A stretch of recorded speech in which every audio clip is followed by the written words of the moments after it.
விழாவிற்கு சிறப்பு விருந்தினராக வருகை புரிந்துள்ள மதுரை நாடாளுமன்ற உறுப்பினர் பெரும் மதிப்பிற்கும் மரியாதைக்கும் கண்ணியத்திற்கும் கூடிய சு வெங்கடேசன் எம்பி அவர்களுக்கும், தருமபுரி நாடாளுமன்ற உறுப்பினர் பெரும் மதிப்பிற்கும் மரியாதைக்கும் உரிய எஸ் செந்தில்குமார் எம்பி அவர்களுக்கும், முன்னாள் அமைச்சர் பெரும் மதிப்பிற்கும் மரியாதைக்கும் உரிய ஐயா வி சத்தியமூர்த்தி அவர்களுக்கும், முன்னாள் எம்பி பெரும் மதிப்பிற்கும் மரியாதைக்கும் உரிய அக்கா பவானி ராஜேந்திரன் அவர்களுக்கும்,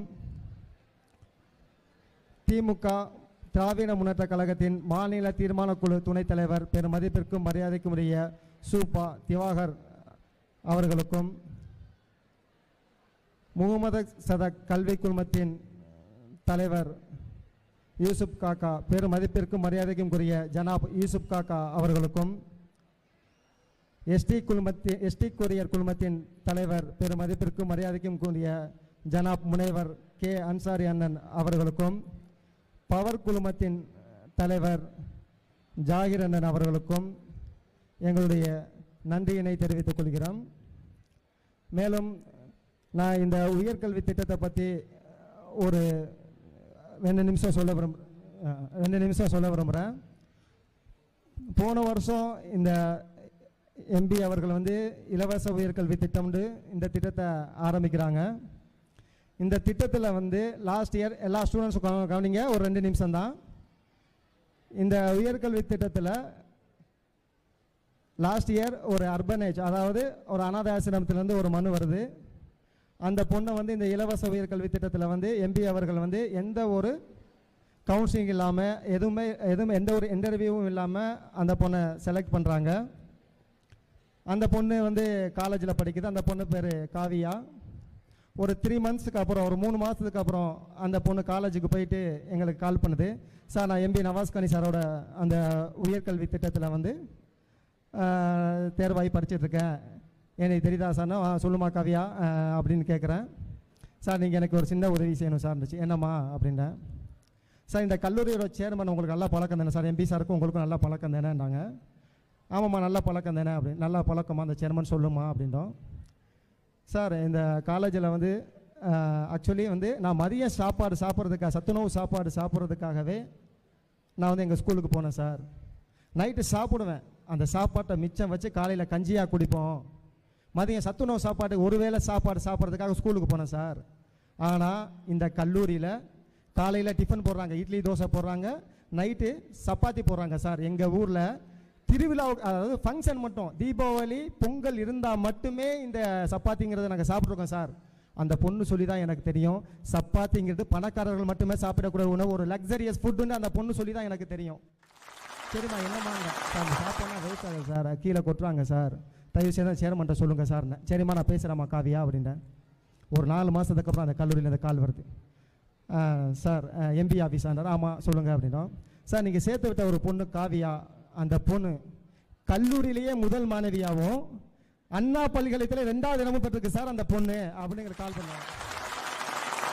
நாங்கள் சேர்த்து விட்ட பொண்ணை மாதம் போய் எம்பி அவர்களின் ஆலோசனைப்படி போய் பார்த்துட்டு வருவோம், அவங்க ரிப்போர்ட்ஸ் என்னென்னு பார்த்துட்டு வருவோம். சரி, இந்த பொண்ணை பார்த்து நம்ம ஒரு வாழ்த்தை தெரிவிச்சுட்டு வருவோம்னு போகிறேன். போய் அந்த பொண்ணை பார்க்குறேன். காவியா, வாழ்த்துக்கள்மா, நல்ல மார்க் எடுத்திருக்க, ரொம்ப சந்தோஷம் அப்படின்ட்டேன். அப்புறம் நீ சொன்ன விஷயமா நான் சேர்மன் சார்கிட்ட பேசுகிறேம்மா அப்படின்ட்டேன். இல்லை சார், நீங்கள் பேச வேணாம். ஏம்மா அப்படின்னேன். இல்லை சார், எங்கள் காலேஜ் பக்கத்துலேயே ஒரு அர்பனேஜ், ஒரு அனாதாசிரமம் இருக்குது, அங்கே நான் சொல்லிட்டோம் சார், இங்கே மிச்சமாகிற ஃபுட்டை அந்த அனாதாசிரமத்தில் சொல்லிடுவோம், அவங்க எடுத்துகிட்டு போயிடுவாங்க, இல்லை நாங்களே கொண்டு போய் கொடுத்துருவோம் சார் அப்படின்னுச்சு. எவ்வளோ ஒரு பெரிய விஷயம், கிளாப் பண்ணலாமல் இருக்கு. கடைசியாக ஒரு ரெண்டு ஸ்டோரியை மட்டும் சொல்லி முடிச்சுக்கிறேன், டைம் இல்லை. ஒரு ஆட்டோ ஓட்டுன ஒரு பையன் இப்போ பேசினார்.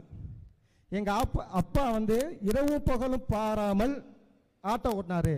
நைட்டு ஏன் ஓட்டுறாரு நான் அம்மா கேட்டதுக்கு என்ன சொல்கிறாரு, என் பையன் +2 முடிச்சிட்டான், கல்லூரிக்கு கல்வி கட்டணம் செலுத்தணும்னு சொல்லி நைட்டு அவர் ஓட்டின காசெல்லாம் என்ன செய்கிறாரு, ஒரு உண்டியில் சேகரிச்சுட்டு வராரு. இதில் ஒரு உண்டியில் சேகரிச்சுட்டு வராரு. எம்பி அவர்களோட இலவச உயர்கல்வி திட்டத்தை பார்க்குறாங்க. அதுக்கு அந்த பையன் அப்ளை பண்ணுறான். அப்ளை பண்ணி அந்த பையனை நாங்கள் செலக்ட் பண்ணுறோம். இன்றைக்கி அந்த பையன் வரையில் என்ன பண்ணியிருக்கான் தெரியுமா? அப்பா அவனுக்காக உண்டியில் சேர்த்த பணத்தை என் பையன் எம்பி மூலமாக இலவசமாக படிக்க போகிறான், பக்கத்து வீட்டில் உள்ள பையன் ஸ்கூல் ஃபீஸ் கட்ட முடியலன்னு அந்த பையனை கட்டிட்டு வந்தான் பாருங்க. அந்த பையனுக்கு அந்த என்ன வர காரணம் இந்த இலவச உயர்கல்வி திட்டம். நாங்கள் இன்றைக்கி ஒரு 1000 பேர் எம்பி சார் தான் இலவச உயர்கல்வி திட்டத்தில் ஒரு 1000 பேரை படிக்க வைக்கிறது பெரிய விஷயம் இல்லை. அந்த ஒரு பையனை படிக்க வச்சான் பாருங்க, அவன் தாங்க இன்றைக்கி ரியல் ஹீரோ இந்த ப்ரோக்ராமில். ஒரு கட்டிட தொழிலாளியோட பையன் என்ன செய்கிறான், தம்பி நீ என்ன படிக்க போகிறோன்னு கவுன்சிலிங்கில் கேட்குறோம்.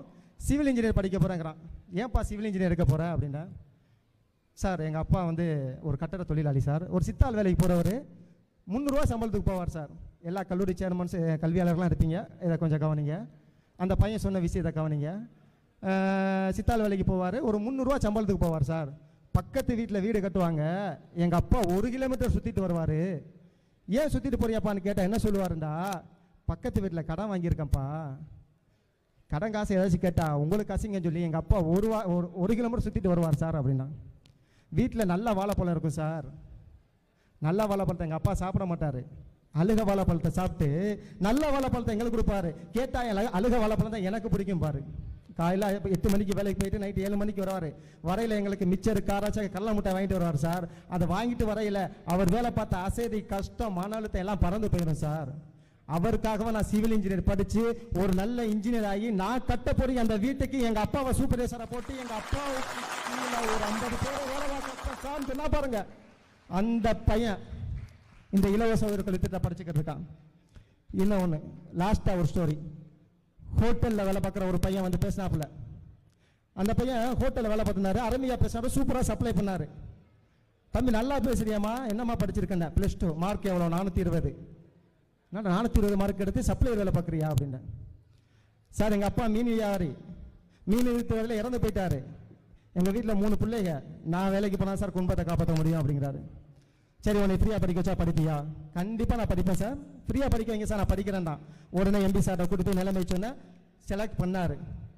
இன்னைக்கு அந்த பையன் வரையில் அந்த ஹோட்டல் ஓனர்கிட்ட சொல்லியிருக்காரு, எம்பி என்னை படிக்க வைக்க போகிறார் சார். சொன்னோன்னே அப்படியா, என்ன படிக்க போகிறேன், மெக்கட்ரானிக்ஸ், MEM ஸ்கூல் ஆஃப் இன்ஜினியரிங்கில் மெக்கட்ரானிக்ஸ் படிக்க போகிறேன் அப்படிங்கிறாரு. ரொம்ப செலவாகுமாப்பா, எல்லா செலவையும் எம்பி சார் பார்த்துக்கிறாரு சார். அப்போ உனக்கு என்ன தான்ப்பா கட்டணும், எக்ஸாம் ஃபீஸ் 6 மாதத்துக்கு ஒரு தடவை கட்டணும் சார். எவ்வளோப்பா, 1000 ரூபா. அதுக்கு 40 ரூபாய்க்கு சொன்னார் பாருங்க. அந்த எண்ணத்துக்கு காரணம் என்ன, இந்த இலவச உயர்கல்வி திட்டம். எம்பி இவ்வளோ பண்ணும்போது நம்ம ஏதாச்சும் பண்ணுமோன்னு தோணுச்சு பார்த்தீங்களா, அந்த எண்ணம் தான் இந்த இலவச உயர்கல்வி திட்டம். மதிப்புக்குரிய நாடாளுமன்ற உறுப்பினர் அவர்களே, இன்னைக்கு ராமநாதபுரத்தில் நீங்கள் வித்திட்ட விதைகளால் இத்தனை மாணவர்கள், நாளைக்கு இந்த விதைகள் ஒரு மரமாக மாறும், இந்த மரம் ஒரு அழகிய தோட்டமாக மாறும், இந்த தோட்டம் மிகப்பெரிய காடா மாறும், அந்த காடை ராம்நாடியில் இந்த நாடை திரும்பி பார்க்கும். செய்வீங்களா? சத்தமா சொல்லுங்க, செய்யலாம்ல? கண்டிப்பா. இது போன்று நிறைய மாணவர்கள் இந்த இலவச உயர்கல்வி திட்டத்தில் பயன்பெற்று நீங்களும் பல பேருக்கு உதவி செய்யும்படி அன்புடன் கேட்டுக்கொள்கிறோம்.